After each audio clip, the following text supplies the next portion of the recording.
Good evening mga kasinaw. Ngayon magluto tayo ng ampalaya. Isa muna natin yung ano. Nagsawa na kami sa baboy palati. Kain na tayo. Sibuyas. Okay. Hindi, sama-sama na natin lahat. Isa mo lang. Ang putsa mo lang sa putsa. Ito, ampalaya. Nabili ko kanina. Lagay natin. Ayun. Ayun ito guys. Mabango yung sibuyas sa manis bawang. Halo-halo lang. Hintayin nyo lang kung na medyo lumambot yung ampalaya. Halo nyo yung itlog para. Yun. Siyempre yung itlog. Tatlong itlog to ha. Paborito ni Ila kung pagkain. Ano to ha? Ampalaya with itlog. Okay, lakasan natin yung apoy. Hina pala yan. Alam mo gawin natin para mag-mix yung mga itlog sa kain.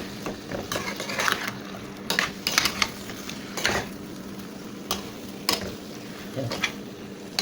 Ilagyan natin yung kamatis kasi mawawalan kamatis ngayon.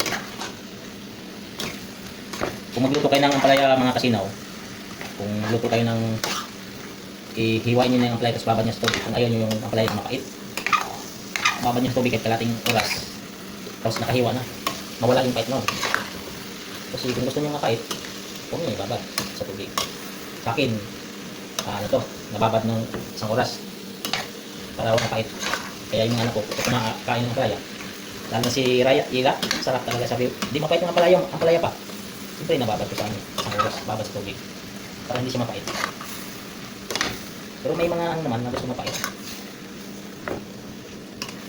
Yung iba, ano ng asin, babatos.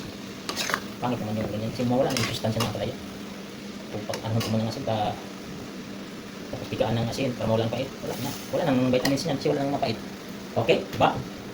Luto na. Bilis lang. Thank you for watching.